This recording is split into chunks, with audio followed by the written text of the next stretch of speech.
Hi friends, அனைவருக்கும் வணக்கம். மகளிர் உரிமை தொகை திட்டத்தில் புதிய விண்ணப்பம் எப்பொழுது தொடங்கும், அந்த புதிய விண்ணப்பம் போது என்னென்ன ஆவணங்கள் தேவை, இந்த 4 டாக்குமெண்ட்டு கம்பல்சரி வேணும். அந்த 4 டாக்குமெண்ட்டு என்னென்ன என்றது தான் முழுமையான தகவலை இந்த வீடியோவில் பார்க்க போகிறீங்க. வீடியோ ஸ்கிப் பண்ணாமல் கடைசி வரைக்கும் பாருங்கள். வீடியோ பிடிச்சிருந்தால் லைக் பண்ணுங்கள், கூடிய சப்ஸ்கிரைப் பண்ணுங்கள். வாங்க வீடியோக்குள்ளே போகலாம். நமது தமிழக அரசாங்கம் புதிதாக பதவியேற்றிருக்கும் விஜய் அண்ணா அவர்கள் பார்த்திங்கனாக்கா மகளிர் உரிமை தொகை திட்டத்தை மதிப்புமிகு மகளிர் திட்டம் சொல்லிட்டு பெயர் மாற்றம் செய்யப்படும் சொல்லியிருக்காங்க. அது போலவே மகளிருக்கு 1000 ரூபாய்க்கு பதிலாக 2500 உயர்த்தி கொடுக்கப்படும் சொல்லியிருக்காங்க. ஆனால் அதுக்கான முக்கியமான ஆவணங்கள் என்னன்றது தான் பார்க்க போகிறீங்க. முதல்ல பார்த்தீங்கன்னாக்கா ரேஷன் கார்டு தான் முக்கியமான ஆவணம்.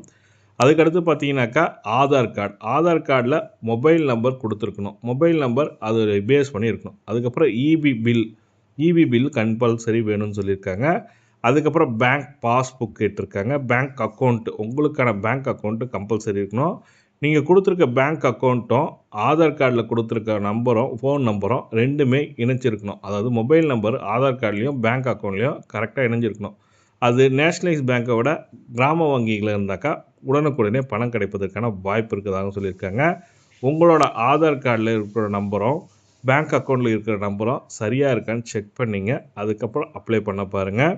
அப்படி அப்ளை பண்ணால் தான் உங்களுக்கு கிடைப்பதற்கான வாய்ப்புகள் மிக மிக அதிகமாக இருக்கும்.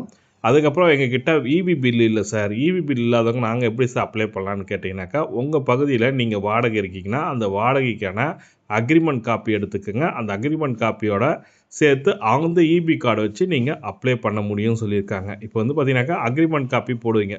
வாடகை இருக்கிறதுக்கு அக்ரிமெண்ட் காப்பி வித் அவங்களோட இபி கார்டு நம்பரை கொடுத்து, நாங்கள் இந்த வீட்டில் தான் வாடகை இருக்கோம், இந்த இபி தான் நம்ம பயன்படுத்துகிறோம், இந்த நம்பர் தான் பயன்படுத்துகிறோம் சொன்னீங்கன்னாக்கா அதை பேஸ் பண்ணி உங்களுக்கு இபி ரீடிங் எடுப்பாங்க. இல்லை தகுதியை மாற்றுறதுக்கான வாய்ப்பு இருக்குது சொல்லியிருக்காங்க. மதிப்புமிகு மகளிர் திட்டத்தில் தகுதிகள் மாற்றுவதற்கான வாய்ப்பு இருக்குது சொல்லியிருக்காங்க. இந்த தகவல் உங்களுக்கு பிடிச்சிருந்தால் லைக் பண்ணுங்கள். இந்த தகவல் உங்களுக்கெல்லாம் மற்றவங்க யூஸ் ஆகுனுச்சுன்னா ஷேர் பண்ணிக்கிடுங்க. எதனா சந்தேகம் இருந்தால் கமெண்டில் சொல்லுங்கள். டெஃபினட்டாக கமெண்டில் கேட்குற கேள்விக்கு உடனுக்குடனே நாங்கள் பதிலளிக்க ட்ரை பண்ணுறோம். கண்டிப்பாக இந்த தகவல் பிடிச்சிருக்குன்னு நினைக்கிறேன். நன்றி, வணக்கம்.